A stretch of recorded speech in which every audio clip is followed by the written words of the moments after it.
I will count in for that as soon as we are starting. Oh, wait, hold on. How does the camera look? Because I was going to try to make some eye I contact, am but I not don't know. sure. Yep. 'Cause I was like, I'm trying to get it over to you now. Oh, okay. So why don't you go ahead and talk for a moment, and then I'll Okay. switch over to you. All right. Welcome, listeners. This is Jackie McGriff, your co-host for Representation in Cinema. Okay, hold on a second. Just got to drop your number a little bit. Okay, go ahead. Hello, listeners. This is Jackie McGriff. Okay, we're over to you. Okay, cool. So if I'm looking here. Basically straight up. Yep. Yep. Okay, cool. All right. All right, awesome. So we are live now on YouTube's. Woo. All right, and I'm going to count. You ready to roll? I'm ready. All right. Counting you in 3, 2, 1. Hello, listeners. It's Jackie McGriff, and today we're talking about the film One of Them Days. Joining me as the co-host for this episode of Representation in Cinema is Dr. Katrina Marie Overby. Katrina. Hey, how's it going? It's going well. Happy to have you back. I'm so happy to be here.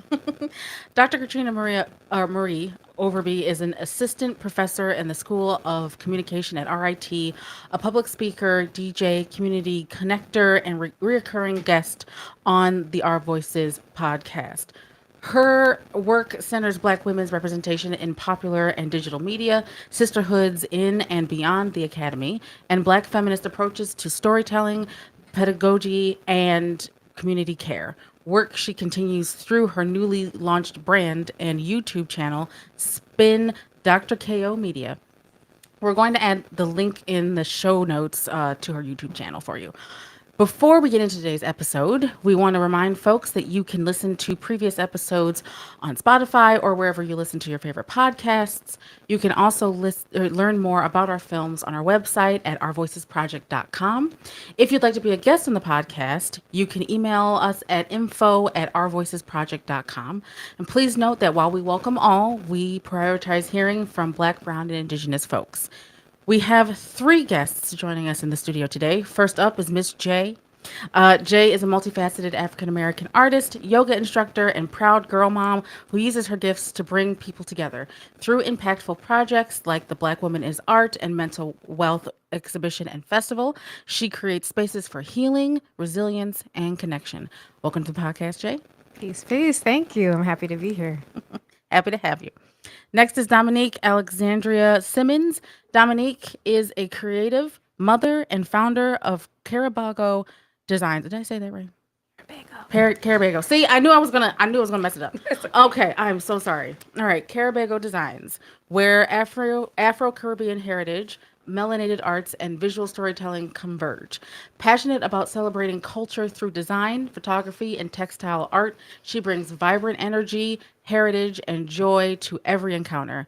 Welcome, Dominique. Thank you for having me.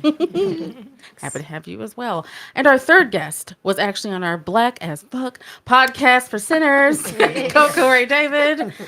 Coco Ray is a New York-based visual artist, curator, photographer, award-winning filmmaker. I know that's right, award-winning filmmaker, and business owner of By Coco Ray LLC and Perp. And I also have to put this in. She was also her studio is where we shot Being Black in America, and then she was also one of our camera operators. Put some respect on her name. Welcome back to the podcast, Coco. Thank you for having me. All right, now on to the film. For our listeners and viewers, One of Them Days is a film about 2 best friends and roommates, Drew, who is played by the Keke Palmer, and Alyssa, also played by the SZA, racing against time to secure rent money to avoid eviction after Alyssa's boyfriend blows through the money. One of Them Days is directed by Lawrence Lamont, written by Sarita Singleton from Insecure, and co-produced by Issa Rae. So, if you haven't had a chance to watch the film already, you can catch it on Netflix, where it is now streaming, and we encourage you to watch it and then come back and listen to our podcast. From here on out, we'll be discussing the film in depth. So, spoilers ahead. We know people don't like the spoilers, okay? Spoilers ahead. And as always, you have been warned. Are y'all ready? Yep. Yeah. I'm ready. All Let's do right. I'm ready to jump into my first question. Okay. So, what was everyone's initial reaction to the film? Don't all jump at once. What's going on? I'll go first. I saw it on the plane. Okay. I think I was going to Puerto Rico, and yep. And it just happened to be on the thing. I was like, this looks interesting. So I watched it, and actually watched it without my headphones because I didn't have headphones. So I was reading the subtitles the whole time. So I was dying, like laughing, like because I couldn't hear their voices, but I just like imagined it. But it gave me Friday vibes. Next Friday, Yeah. Craig and Day Day, like all Facts. day. Yep, I've heard that from other reviews. Thank you for that. Yeah, I was thinking the same thing literally when I read this question. That it gave a female version of Friday, Next Friday, Ice Cube, sitting on the porch chilling, and modern day version of it, and a bit of Insecure too, because we don't get too many options. Any of the black girl comedies, I'm like thinking Girls Trip. I'm thinking, come into that, but it wasn't bad. Yeah, and I got to watch it with my sister and my mom, so we were rolling laughing. But That's awesome. Thank you. I'm such a last minute person. I literally watched it on Saturday because I am the type where I'm like, I need the hype to go down a little bit so I can immerse into it before I hear anybody's opinions. But it was the funniest thing I ever watched. It was ridiculous just seeing everybody, like, especially with the cast. I was like, oh my gosh, a lot of people are in this movie. So definitely Friday, yes, but I kept saying it's an extended version of Insecure, just because, of course, like the jungles, the dunes, you know. yeah. All those reference That's true. points, Yeah. those cultural markers. I'm like, isn't that the same dunes? From Yeah. But I didn't realize I that did it was not. co-produced with Yeah, Issa Rae yeah, until yeah. later. Yeah. With I didn't what's even going know on that. in the news now. So I feel like it definitely gives the Issa Rae vibe. Oh, yeah, And so for sure. you're sort of looking at it like, okay, we're all sort of like in the same realm of Yeah. when and Insecure would be happening. So I think Yeah. it helps with the placement of the film when we think about it in that way. And so talking about placement as well and visibility, I'm wondering how you all felt about this sense of power of Black sisterhood and community care that sort of comes across in the film. So when you were watching it, what immediately comes to mind for you, and what did you appreciate in that regard? I like the fact that they overall had each other's back. Those moments where they can finish each other's sentences, look across the room or damn across the street and be like, girl, no. Like, those moments where you have that type of sisterhood, whether it's sisterhood or just people in your community, your homie, your friend. In Black culture, or at least I know for Black culture because that's what I am. That's what we do. Bodily gestures just were high points of the comedic experience. Yes, definitely high points for me. I love a comedic experience, and this was one. Anyone else? Go ahead. I was gonna let you to go. I'm still thinking. For me, it was just the raw emotions. Sorry, it was the raw emotions that they had for each other. Like sisterhood isn't always perfect. That's something I realized. Especially, I'm the oldest of three girls, so. Same. Right. Look, so you have those moments where you get into fights, you cuss each other Right. out, or you get down on each other, or one's super like, this is the plan, we're sticking to the plan. The other one's let the universe or let God have it. So it's very much of just like letting things happen, and the archetypes. Like I love that there were so many different archetypes to them both. Like it wasn't just the stereotypical. Like there's, Drew, who is a hard worker. She works for what she wants, and then we have Alyssa, sorry. Yeah. And then we have Alyssa, who's like the spiritual one, who's like, let things happen. Don't take everything so serious, So having those dynamics. And I love that we got to see different versions of sisterhood, like Mama, what was it? What was her name? She was one who had like the bodega, like in her own. yeah. Uh-huh. Yeah, and like how she helped them out, Right. with their troubles, whether that was like them pouring into her little store or towards the end, they're like, we don't have a place to stay. Like, Right. you could crash here, So Yeah. so many different ways of sisterhood. So. Yeah. Yeah, I'd have to say the same. I don't know if there's any one point that stood out to me because I just think about when they kind of had like a little fallout towards the end, but then they brought it back together. Like they was still like, you know, Yeah. tight like glue. So Yeah. I really appreciated that Or- they didn't let their friendship get entirely ruined. Yeah. Plus, when it was go time, like they just had a mutual, Yeah. offense. Like, yo, we got each other's back. Forget, we'll deal with that later. Right, Yeah. exactly. We'll Right. deal with that Okay. Which later. is key. Which is key. And I think that helps with what Coco was saying about the raw emotion of it all. Like, Yeah. we might be feeling one way, but Yeah. if we're really friends, if we're really sisters, we're going to move through this next thing. Yeah. And then we'll actually come back to what needs to be discussed. And so Right. for me, it came across as like accountability, what Yep. that looks like in different spaces, as well as like the hyping each other up throughout Yes. the process. And I definitely could appreciate the sisterhood that comes across throughout the film. So even with the final woman, Shayla, coming to the ending barbecue, right? And sort of Yeah. like saying, you know, I wanted to come check this out. I had no idea that you were connected to putting this together, right? And so she gives her a chance after that. Yeah. Yeah. Which was really nice because she could have just let her rock, but she was like, nope, let me. All right. But then I Make it wonder, even with that Shayla woman, if she had known that was her event, would she have shown up? Good question. Good Right? question. She Yeah. probably wouldn't have. Right. And that's right. unfortunate Yeah. when it comes to the sisterhood side. But Uh-huh. I'm glad that it was beautiful to see. Yeah. And as far as the sisterhood, the arts side being heavy in arts, your sister telling you, yo, you should be charging more. Yeah. That was a big point that really resonated with all of us, seeing like your work is so beautiful. Why are you giving it away? That And is. seeing our work as important Yeah. enough to charge. Yeah. Right, and she didn't have that confidence, but her friend came through and really showed up for her. Yeah. did. Yeah. Even in the beginning, like with Yeah. the sneakers, when what's it, Oh her my like God. Yeah. sneakers, and she was Oh, like, the "Get sneakers. Look at the sneakers, and they were hanging on her paintings and stuff. So I love that. Yeah. yeah. No, That's true. That's yeah. true. Yeah. I'm sitting here and like listening to, you mentioned about valuing, each other's work and then also wanting to see you be great, right? By saying, okay, well, it's worth more. This is worth more. Your service is worth more. Your talent is worth more. And the four of us sitting here, all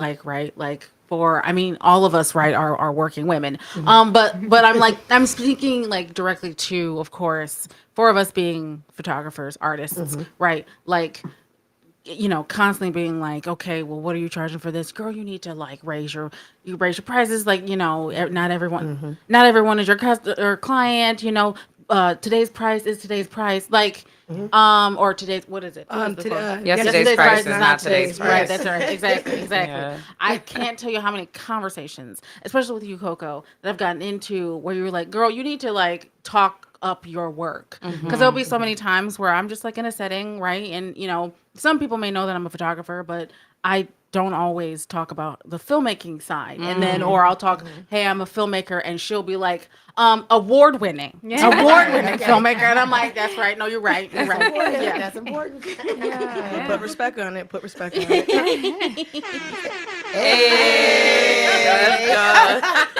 I was wondering. It's time to lighten up. So while we're talking about some of this, I think this very particular moment, right, where we do get to see the artwork being valued and it bringing the community together. I want to talk about this unforgettable grassroots fundraising moment. It felt like a digital age rent party, and so we were able to sort of join in on the party. And as we're talking about, centers and being in the conversation of centers, even the club and juke joint portion took us to another place, right? It took us to things that were familiar or things, that we see within our communities that do actually happen, right? Our communities do actually lift each other up. They do come together in these moments in different ways, right? And so everyone might not have known they were getting evicted, but they came out to still support. And so, just what did you all think about that moment, that fundraising grassroots situation? I thought it was beautiful. It was very inspiring, and wanted to see it happen in real life. I'm like, yo, what did y'all do? What Facebook page? What hashtag? Right. To get that many people Yeah, out. it was real dope, And then there was even moments where I'm rooting for it, like, girl, no, $300, no, it needs to be higher than that. That man is ready to throw money at you, like, raise the price. Right. Anyway, I thought it was extremely clever. I thought it just reminded me of me. I was like, this is some shit I would do. Like, especially in that type of vibe. that know that type of situation, Yes, circumstance. situation. Yeah. Okay. I know I've been in that predicament, you know, like, okay, let's raise some money for art, or this is how we'll make it, you know. So, yeah, it was beautiful. And relying on the community that Yeah. surrounds you Yes. to do it. I want to see it happen in real life. I'm with Dominique. Yeah. Yeah, and also it wasn't just the Black community, even the new neighbor that they had, instead of looking at her as an outsider, she actually became a resource and making that happen. So that was dope. Yeah. You know? I was going to mention that part. She sort of came in on they were shady a little bit at first. They didn't trust her. I mean, I've been in that predicament, you know. They were sort of like, hold on now. When the white folks moved in. That background music they used when she was coming in, I was dying. I was rolling. It was so funny. But she comes in the clutch, you know, and just sort of builds a connection. Yeah. But is also... She didn't even notice the shade though. Right. He knows the You shit. know? But I think she is also trying to become one with the community in a way that's not, you know, typically appropriating of the community, but supporting and uplifting. Yeah. Right. The residents and folks that need it. Yeah, she want to be one of the crew. So the cookout to a lot of us is usually more than a meal. And y'all know on the conversations on the socials, right? We always talk about who we inviting to the cookout. And sometimes we need to revoke these invitations. Listen, if sinners didn't teach y'all anything about an invitation. not everybody gets an invitation. Not all money is good money. I don't care if Yeah. you think you're helping somebody. Like, I'm sorry, you can't just invite anybody to the Yes. cookout.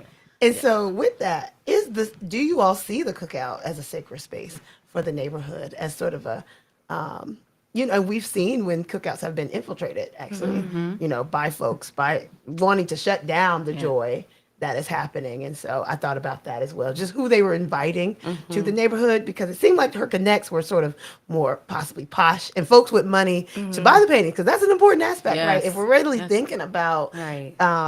who the party was for the neighborhood, right? So the neighborhood came to party, but the neighborhood was also for stakeholders who could purchase said paintings, right? Do we believe that those who lived in the neighborhood could purchase such, you know, art now at its value? And so just some of the conversation about that. What do you think about the cookout as being a sacred neighborhood space? Gentrification? I mean, let's be real. I mean, the neighborhood who was actually at the dunes could not afford. They could be gifted. Yes. Those, you know, as a thank you for letting us hold space with you. But as far as who was coming into the space to make her some money, no. This became a money-making venture. Yeah, we Yes. here for paying them bills. For sure. That's when we open up space and community, right? I know that was a tough word to use, but I mean, it was very much two different communities, you know, and at least there was no arguments or it was a vibe. Like, it was a good experience that they all seemed to be flowing, and we need more of that. Yes, And in the real world, I don't think that happens as much. I agree. Unfortunately. Yeah. Can we take a moment just to shout out any of the cameos that we saw in the film? With Cat Williams. Yeah. Was hilarious. Don't do it, girl. do it. You know what? I thought about him and people that have been, I don't know if I'm able to say, standing outside of Walmart, not Walmart, but Target, telling other people, like, don't go in there. I saw some videos of people early on that was like, don't go up in there. I saw Cat Williams sort of playing that role. my like, God. don't y'all get caught up in this money Yeah. making, in this money scheme with this payday loan. Oh, wow. But I also feel like his character, he always plays these very mystical characters where Yeah. they're like, you think they're crazy, but then you're like, They no, always- they're yeah. onto They're- something. yeah. Yeah, Telling they you only what- something. You know, and he's just popping up in these different spaces, like the sneakers, and then like, you know, letting him know, like, I'm glad you didn't, you know, sell yourself in that place. 'Cause Right. First of all, I would not go in that place with that percentage rate. Are you tripping? Like, What was it, 82%? it was high. I was like, oh no. 120%? He does. So that was Lucky. He played Lucky in the film. Now, what about Janelle James, who shows up from Abbott Elementary? Do I still have a job? Start a line in there and just had me cracking up. I'm like, girl, no. Like, there's no way. Goodbye. Yes. She did a great job. So I think for me sometimes you just sort of like to see the cameos that pop up. We also had Joshua David Neal, who plays Deshaun, who just says, "Oh, y'all got it." Sorry, We are big. big Josh Hill fans. We have been there since TikTok, and we're like, Okay. this boy's gonna get a Yes. Who is he? If he ever tunes in, Josh did you hear that Hill. round of applause Yes. that happened? You have big fans and myself and Coco. Yes. Because like the skits that he comes up with on TikTok Mm-hmm. are like, hilarious. how are you coming up with this? Yes. Like, and it's so funny. The comedic timing is on point. Like Yes. when I first watched one of his videos, it's like you watch one video and then Mm-hmm. you watch more because you're like, I gotta know like what other stuff like he's putting out there, and Yes. it's all hilarious. Mm-hmm. And so when he was talking about like wanting to take like acting seriously and all Yeah. this is reason why he's like building up his TikTok page, I was like, God, he needs to be hired like Yeah. expeditiously. So to see him like get this role Right. Mm-hmm. and with someone as big as Issa Rae and Keke Palmer and SZA, like all these SZA. people, right? Yeah. SZA, right?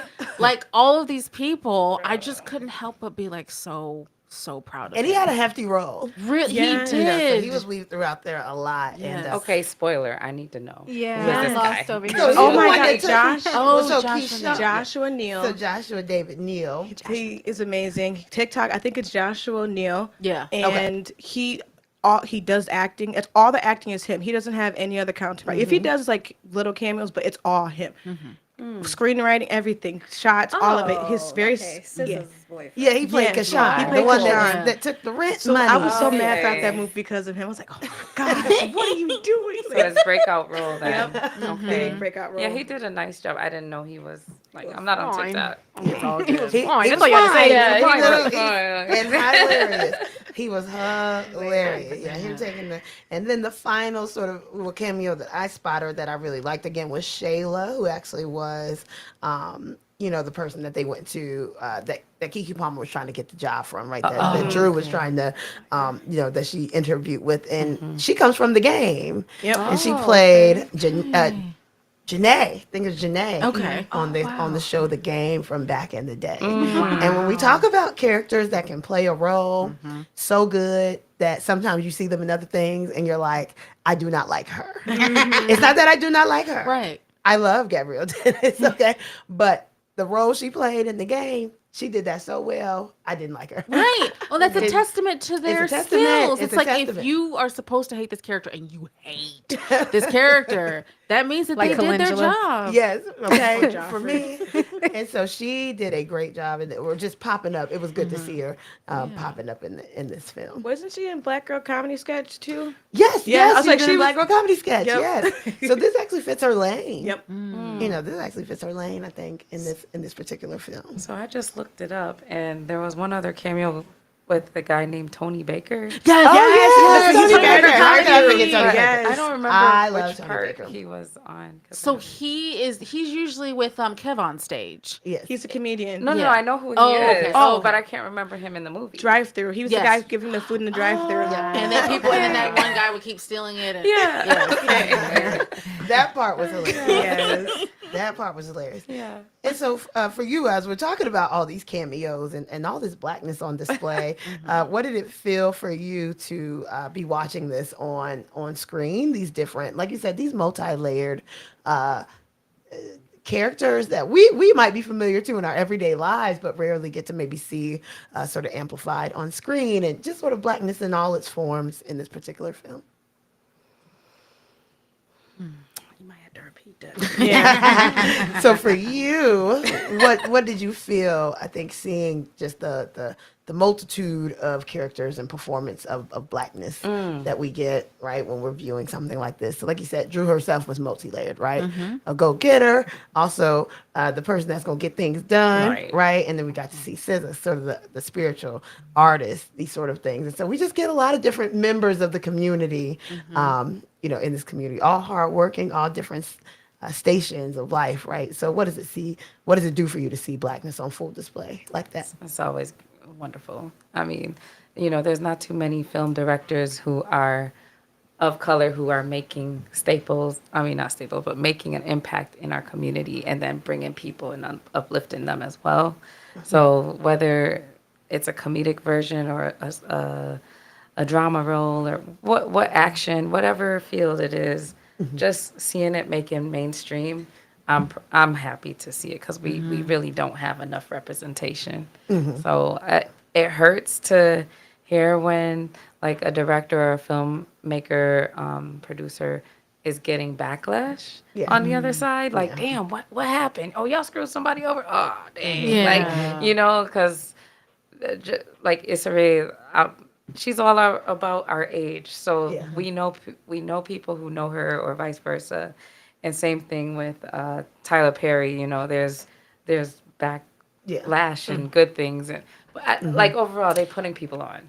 Yeah. So And that's whether or not people enjoy the film, right? Because I saw a lot of I saw a lot of harsh critiques that it wasn't funny. Again, that it geez. was just another Friday, or that they didn't get the plot line, or all of these excuses or things to not enjoy the film. I won't say excuses. Everyone has their particular taste or preference, but like you said, if nothing else, it's putting the people on. It's putting people on that might not have access to other types of films that they can be in. And I also feel that like sometimes we get critiqued harsher because as far as the different categories of style of entertainment, we only got sprinkles of these things. So if it's stupid funny, let it be stupid funny. Yes. We need more. How many movies can you count on one hand that are like that actually make you laugh? Right. And I'll wait. And Right.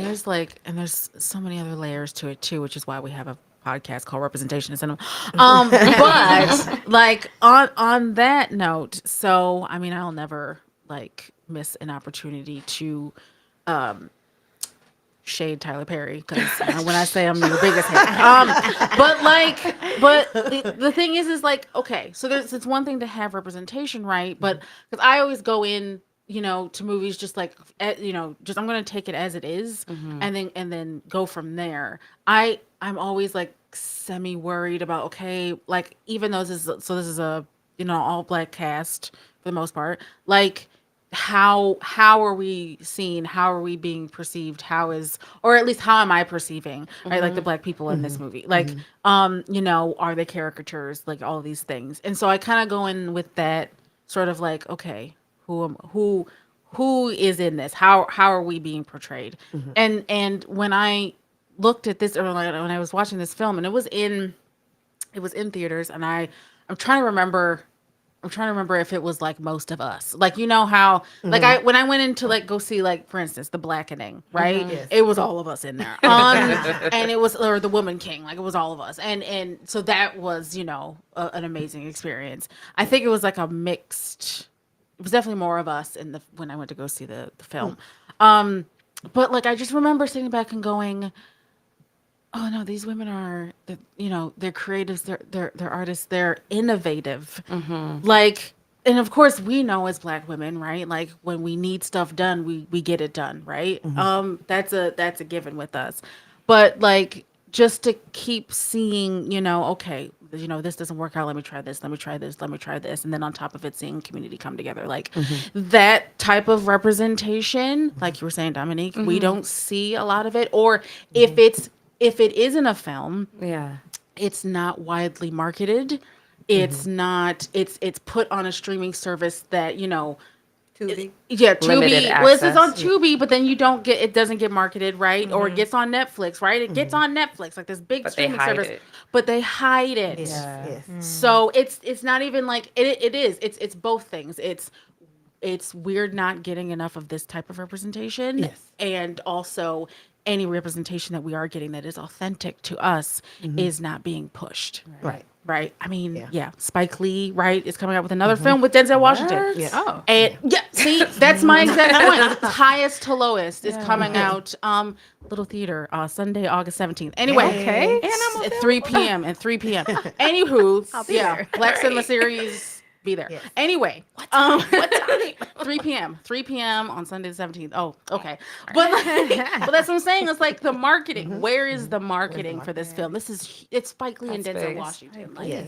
I've not seen that anywhere. Yeah, me Yeah. either. I'm going to bring it back to something that Jackie already sort of touched on, just to keep us sort of in that realm, because part of the conversation for me is actually, who you watched it with, right? And so we talk about being in a theater with us, right? So I can remember going to see Black Panther, right? And getting dressed up for the first Black Panther and being in there with a group, right, of us. And so that watching experience does a few things for me when I think about it. So 4 particular things. One, it allows you to connect with relatable moments and collective response, right? When certain things are funny, we know it's funny because we all sort of have a similar, right, experience to that. The second thing for me is always the energy of that then, and right, so I'm able to like tap my friend next week, like, girl, you remember that time, like, so we're sort of rehashing in the theater together about maybe adventures we've had or adventures that people have had with other friends of theirs. And so I went with a group of friends, right, and so we all met each other, and that for me a lot of times is the best ways to view these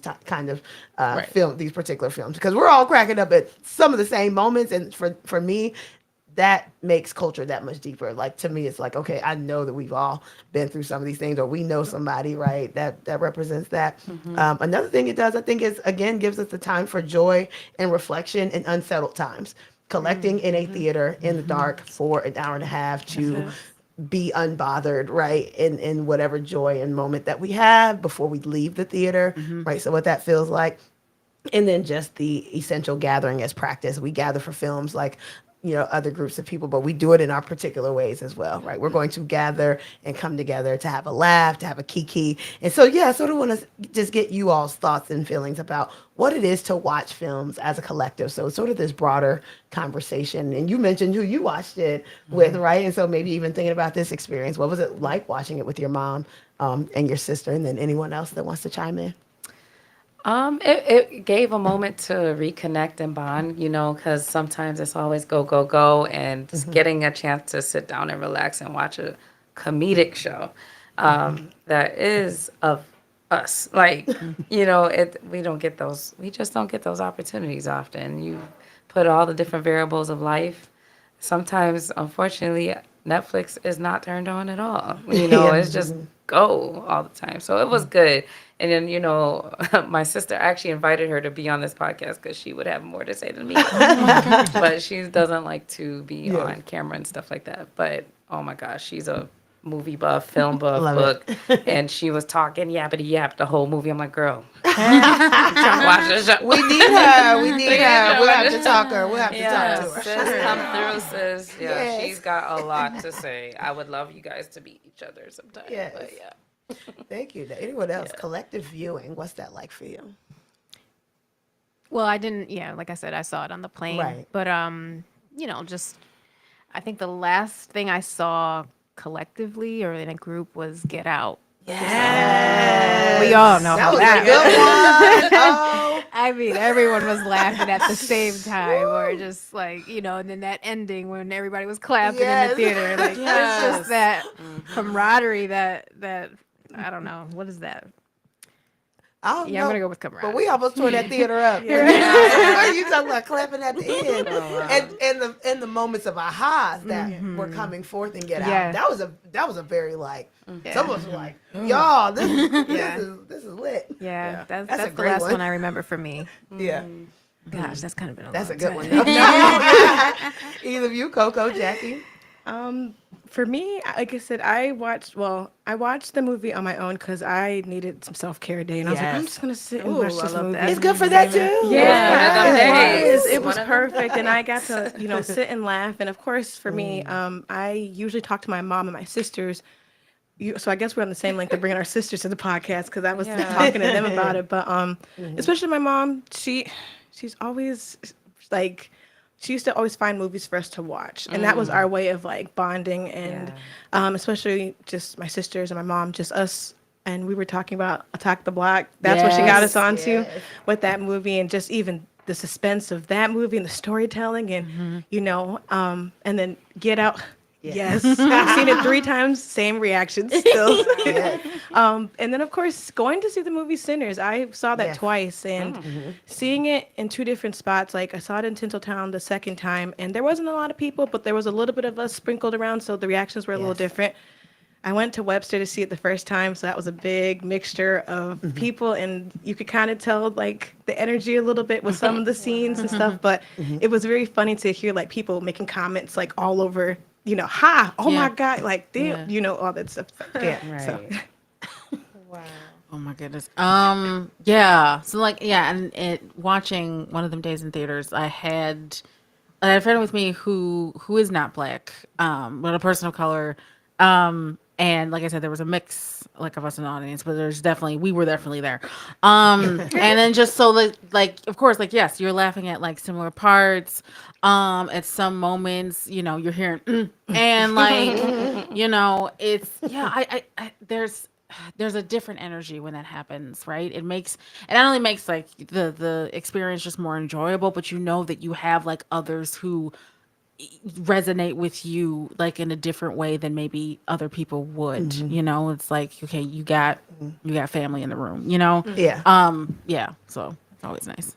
Thank y'all for that. And I think just one last thing to tip it off for me, when I think about watching scenes like the cookout and we're laughing and because we're watching the uncles Q on the grill. We got uncles. We watching kids run around. We're watching these things happen in our neighborhood. I think it also is just a reminder of what we're trying to protect as well as we watching it, right? We have joy about looking at what we actually are trying to preserve in real time, right? As things are being dismantled and divided. Yes. And so collective viewing does that for me as well. It's a joyous reminder, right, of what we have and why it needs to be protected.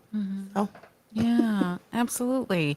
Okay, so on that note, like always on the podcast, we like to, well, just like in general, we like to lift as we climb. And so we close out our podcast with promoting each and every one of you. So we're gonna go around the table here and talk about anything that you are promoting, any upcoming events, any projects, businesses you want to shout out.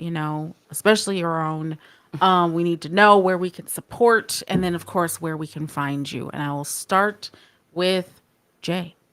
Shoot. You said going around. I thought you was gonna go to your right. Okay, what up, y'all? It's Afro Goddess J. That is my name on Instagram. I currently am trying to raise money for an Afro Soul Wellness and Art Gallery. So that's kind of where I'm at. I found some spaces. I just need the money to get in those spaces. So yeah, I have a fundraiser. It's available in the link on my bio. In a link in my bio on Afro Goddess J on Instagram. That's Afro Goddess JAE. All one word.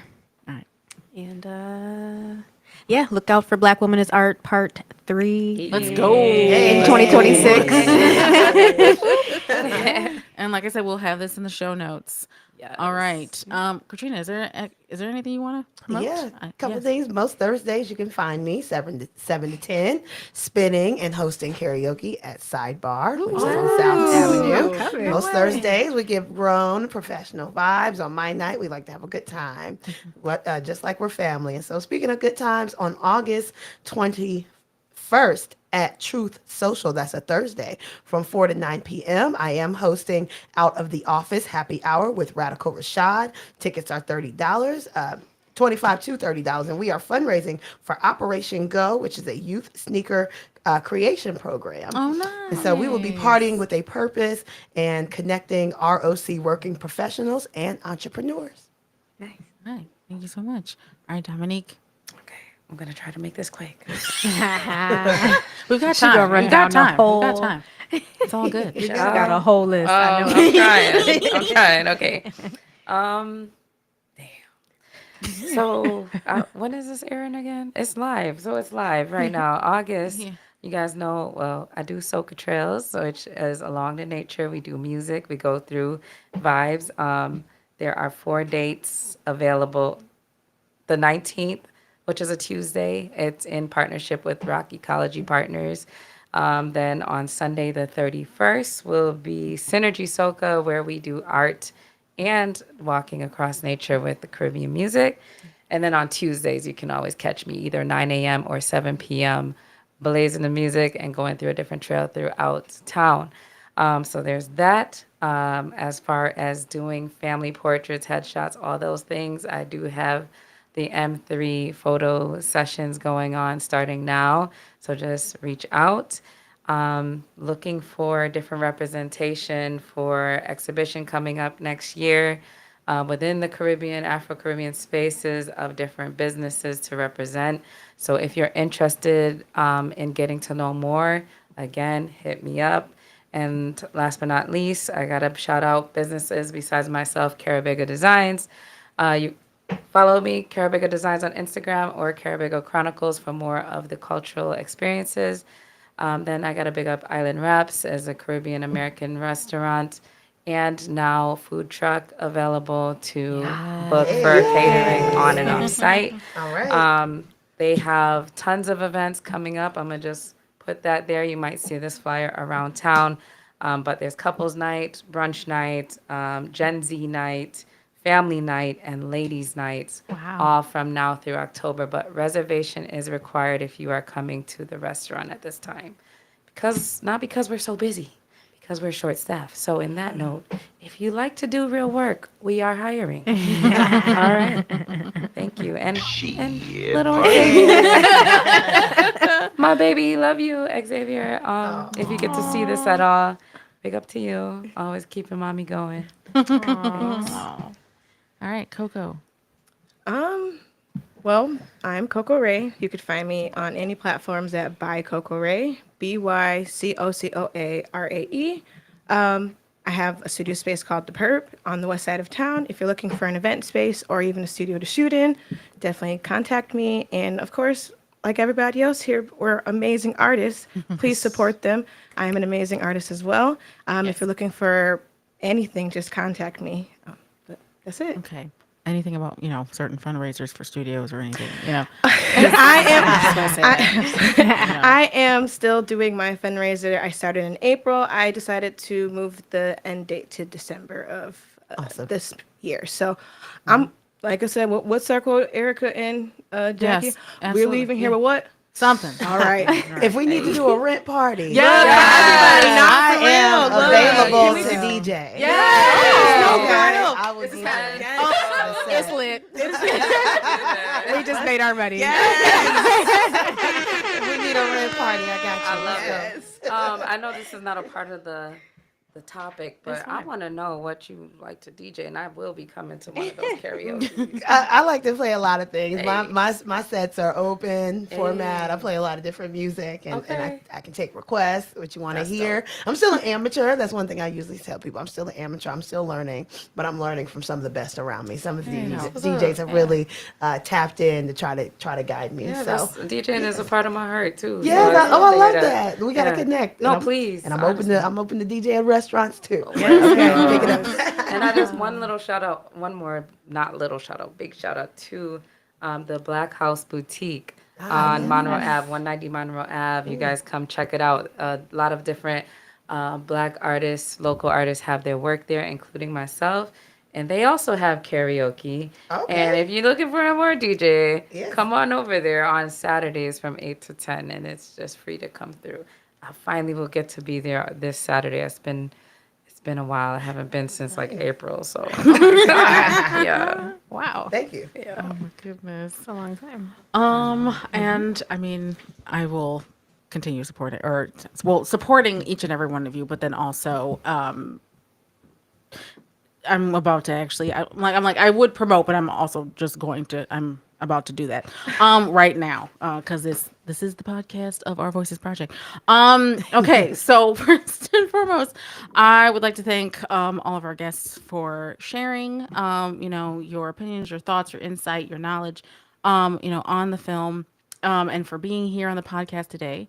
I would also like to give a big shout out to Katrina for co-hosting this episode with me. It has been amazing. We're definitely gonna have to have you back, of course. Please do. And then let's see. And for our listeners, with each of our guests, as well as our co-hosts, I will also be putting everything that they're promoting in the show notes, so you can access all of that. I'm not expecting you to remember all that. We'll definitely have it somewhere for you so you can go and support. And to our viewers and listeners, of course, thank you so much for your support of Our Voices Project and the Representation in Cinema podcast. You can find us on YouTube, Facebook, Instagram, TikTok, Blue Sky. I'm trying to be on there more. It's a work in progress. Also on Threads. And you can also find us at ourvoicesproject.com for more information about what we do and the films we produce. You can sign up for our newsletter there too, to be the first to get notifications about podcast episodes and new projects. You can listen to this episode and others under Representation in Cinema on any of the platforms listed on our website, so Spotify or anywhere you listen to your favorite podcasts, because of course we're your favorite podcast. Or go to our website at ourvoicesproject.com/podcast. So this has been Jackie McGriff and Dr. Katrina Overby, your hosts for this episode of Representation in Cinema of Our Voices Project. As always, thank you for listening. Thank you for listening. This has been a presentation of the Lunchador Podcast Network.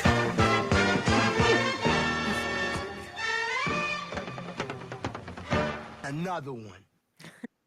Another one. Hey, Another was that one. the shortest podcast we've done? Another Yes. one.